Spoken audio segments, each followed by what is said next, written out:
Hello students, welcome back to my YouTube channel the essence academy.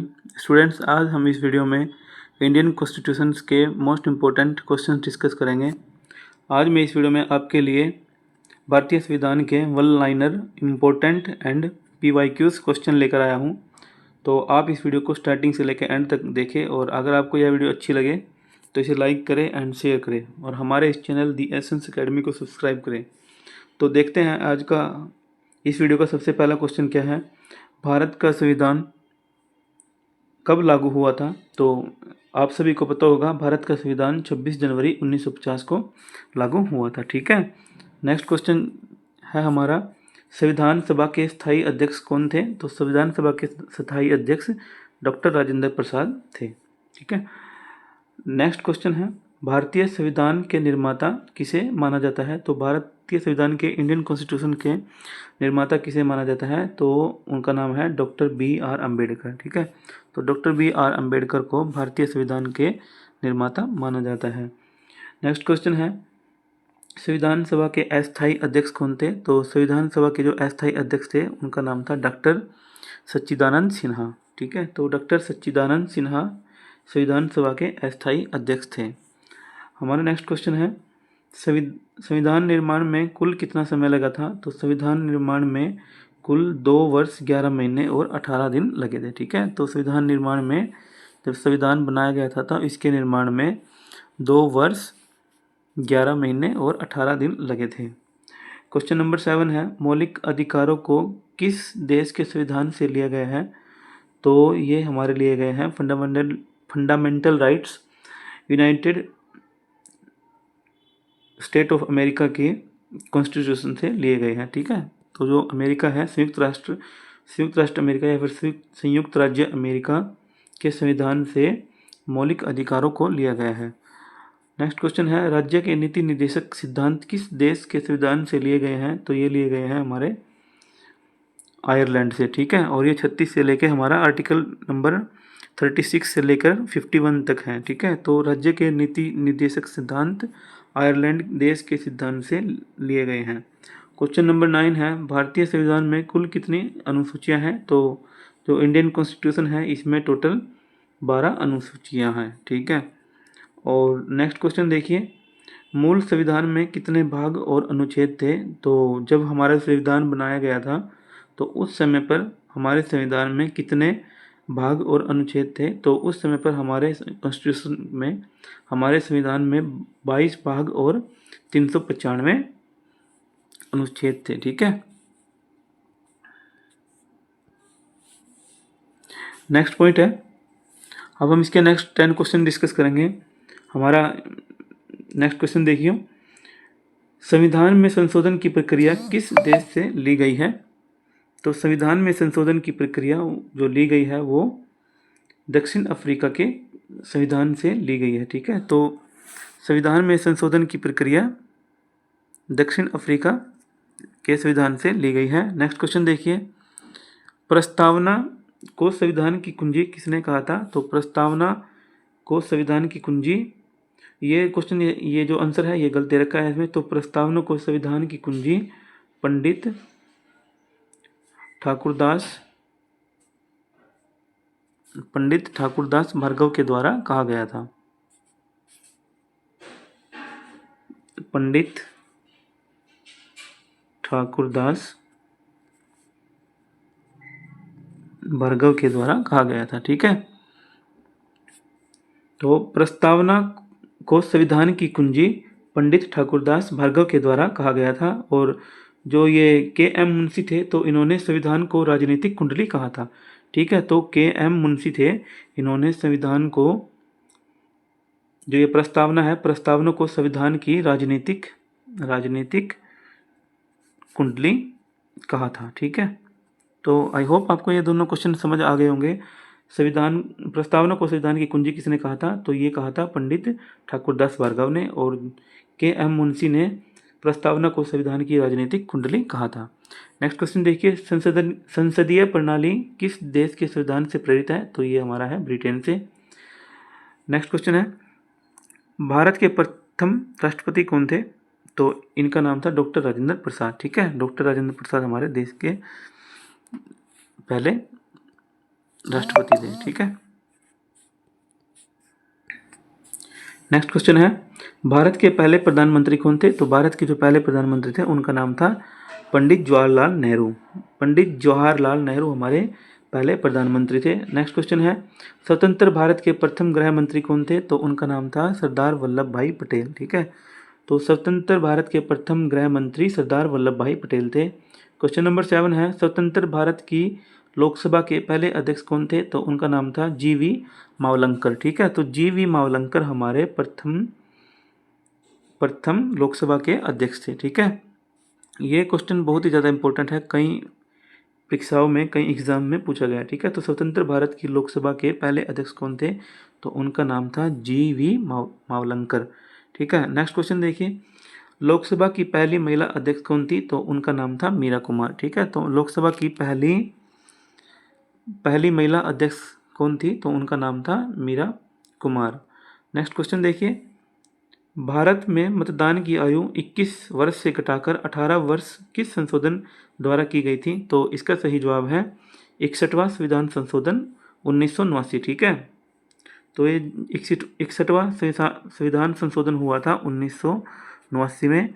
तो उस समय पर जब ये संविधान का संशोधन हुआ था, तो इस अमेंडमेंट के थ्रू भारत में मतदान की आयु 21 वर्ष से घटाकर 18 वर्ष कर दी गई थी। काफ़ी ज़्यादा इंपॉर्टेंट है, आप इसको प्लीज़ अच्छे से याद कर लेना। ठीक है, चाहो तो आप इसके नोट्स भी बना सकते हो। तो भारत में मतदान की आयु 21 वर्ष से घटाकर 18 वर्ष किस संविधान संशोधन के द्वारा की गई थी? तो इसका जवाब है 61वां संविधान संशोधन 1989। ठीक है, नेक्स्ट क्वेश्चन देखिए, भारत के राष्ट्रपति का कार्यकाल कितने वर्ष का होता है? तो ये होता है हमारा 5 ईयर्स का। ठीक है, तो इसका सही जवाब है 5 साल। ठीक है, तो भारत के राष्ट्रपति का कार्यकाल कितने वर्ष का होता है? तो ये होता है हमारा 5 साल का। ठीक है, 5 ईयर्स इसका करेक्ट आंसर है। नेक्स्ट क्वेश्चन देखिए, भारत के राष्ट्रपति को उसके पद पर शपथ कौन दिलाता है? तो इसका सही जवाब है भारत के मुख्य न्यायाधीश। ठीक है, तो भारत के जो मुख्य न्यायाधीश होते हैं वो भारत के राष्ट्रपति को शपथ दिलाते हैं। नेक्स्ट क्वेश्चन है, उपराष्ट्रपति किसका पदेन सभापति होता है? तो ये होता है राज्यसभा का। और धन विधेयक को सबसे पहले कहाँ पेश किया जाता है? तो सबसे पहले सिर्फ और सिर्फ केवल लोकसभा में। ठीक है, तो इसको सबसे पहले धन विधेयक को सबसे पहले केवल लोकसभा में पेश किया जाता है। राज्यसभा का सदस्य बनने के लिए न्यूनतम आयु कितनी होनी चाहिए? तो इसका सही जवाब है 30 वर्ष। ठीक है, तो राज्यसभा सदस्य की न्यूनतम आयु हमारी 30 वर्ष होती है। और लोकसभा के सदस्य बनने के लिए न्यूनतम आयु कितनी होनी चाहिए? तो इसका सही जवाब है 25 वर्ष। ठीक है, तो ये भी दोनों क्वेश्चन बहुत ज़्यादा इंपॉर्टेंट है। तो राज्यसभा का तो हमारा आएगा 30 ईयर्स और लोकसभा का आएगा 25 ईयर्स। ठीक है, अच्छे से याद कर लेना इस क्वेश्चन को, आगामी परीक्षाओं के लिए बहुत ही ज़्यादा इंपॉर्टेंट है। नेक्स्ट क्वेश्चन देखिए, भारत के नियंत्रक एवं महालेखा परीक्षक जो ये कैग होते हैं, इसकी नियुक्ति कौन करता है? तो इनकी नियुक्ति भी हमारे राष्ट्रपति करते हैं। सर्वोच्च न्यायालय के मुख्य न्यायाधीश की सेवानिवृत्ति आयु कितनी है? तो ये है हमारा 65 ईयर्स। ठीक है, तो 65 साल की उम्र में जो सुप्रीम कोर्ट होता है उसके जो चीफ जस्टिस होते हैं उनकी रिटायरमेंट होती है। क्वेश्चन नंबर 9 है, भारत के किस अनुच्छेद में समानता का अधिकार दिया गया है? तो इसका आंसर है अनुच्छेद 14 से लेके 18 तक। ठीक है, आर्टिकल 14 से लेके 18 तक हमें समानता का अधिकार दिया गया है। ठीक है, नेक्स्ट क्वेश्चन देखिए, संविधान के किस अनुच्छेद को संविधान की आत्मा कहा जाता है? मोस्ट इंपॉर्टेंट क्वेश्चन है स्टूडेंट ये। ठीक है, वेरी वेरी इंपॉर्टेंट क्वेश्चन है। तो जो हमारा आर्टिकल नंबर 32 है, अनुच्छेद 32 को संविधान की आत्मा कहा जाता है। ठीक है, और ये आर्टिकल 32 जो है हमारा संवैधानिक उपचारों का अधिकार है। ठीक है, तो संवैधानिक उपचारों के अधिकार को संविधान की आत्मा कहा जाता है। ठीक है, अब देखिए इसके नेक्स्ट क्वेश्चन, राष्ट्रपति द्वारा राज्यसभा में कितने सदस्य मनोनीत किए जाते हैं? तो इसका सही जवाब है 12 सदस्य। ठीक है, तो राष्ट्रपति के द्वारा राज्यसभा में मनोनीत सदस्य की संख्या 12 होती है। संसद के दोनों सदनों की संयुक्त बैठक की अध्यक्षता कौन करता है? तो ये लोकसभा अध्यक्ष के द्वारा की जाती है। ठीक है, ये संसद के दोनों सदन होते हैं, उच्च सदन और निम्न सदन। तो राज्यसभा और लोकसभा की संयुक्त बैठक की अध्यक्षता लोकसभा अध्यक्ष के द्वारा की जाती है। ठीक है, तो लोकसभा अध्यक्ष के द्वारा संयुक्त बैठक की अध्यक्षता की जाती है। क्वेश्चन नंबर 3 है हमारा, भारत में वित्तीय आपातकाल फाइनेंशियल इमरजेंसी कितनी बार लागू हुई है? तो इसका आंसर है एक भी बार नहीं। ठीक है, तो आज तक हमारे देश में कभी भी वित्तीय आपातकाल नहीं लगा है। ठीक है, नेक्स्ट क्वेश्चन देखिए, कानून द्वारा स्थापित प्रक्रिया किस देश के संविधान से ली गई है? तो इसका सही जवाब है जापान से। ठीक है, तो जापान के संविधान से हमारा कानून द्वारा स्थापित प्रक्रिया को लिया गया है। नेक्स्ट क्वेश्चन है, मौलिक कर्तव्यों को किस संशोधन के तहत जोड़ा गया था? तो ये हमारा है 42वां संविधान संशोधन 1976। ठीक है, तो स्टूडेंट्स ये जो क्वेश्चन नंबर 5 है ना हमारा मोस्ट इंपॉर्टेंट क्वेश्चन है।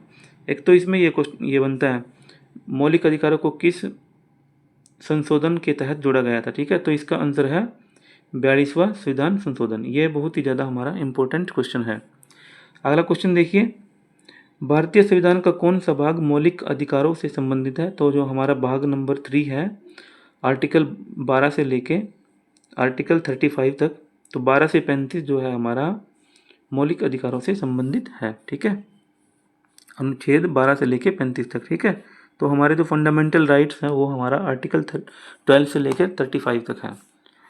नेक्स्ट क्वेश्चन देखिए, किस संविधान संशोधन को मिनी कॉन्स्टिट्यूशन कहा जाता है? तो ये जो हमारा 42वां संविधान संशोधन होता है ना, 42वां संविधान संशोधन जो 1976 में हुआ था, इसको मिनी कॉन्स्टिट्यूशन कहा जाता है। ठीक है, तो 42वां 42th जो अमेंडमेंट हुआ था, इसको मिनी कॉन्स्टिट्यूशन के नाम से भी जाना जाता है। नेक्स्ट क्वेश्चन देखिए, राज्यसभा के सदस्यों का कार्यकाल कितने वर्ष होता है? तो राज्यसभा के सदस्यों का कार्यकाल हमारा 6 वर्ष का होता है। ठीक है, तो 6 ईयर का जो उनका कार्यकाल रहता है।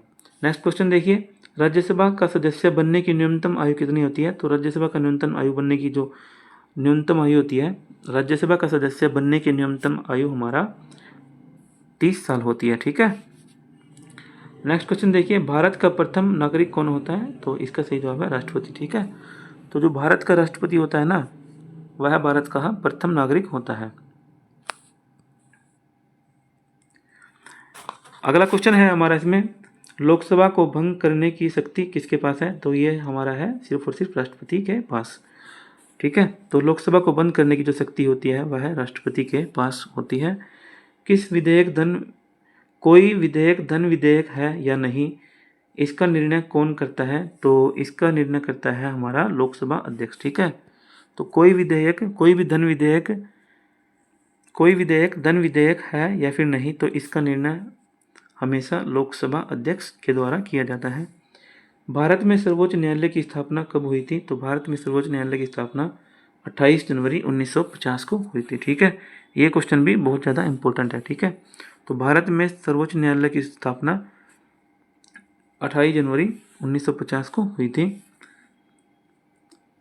राज्य की कार्यपालिका का वास्तविक प्रधान कौन होता है? तो राज्य की जो कार्यपालिका है उसका वास्तविक प्रधान मुख्यमंत्री होता है। ठीक है, तो राज्य की कार्यपालिका का वास्तविक प्रधान हमारा मुख्यमंत्री होता है।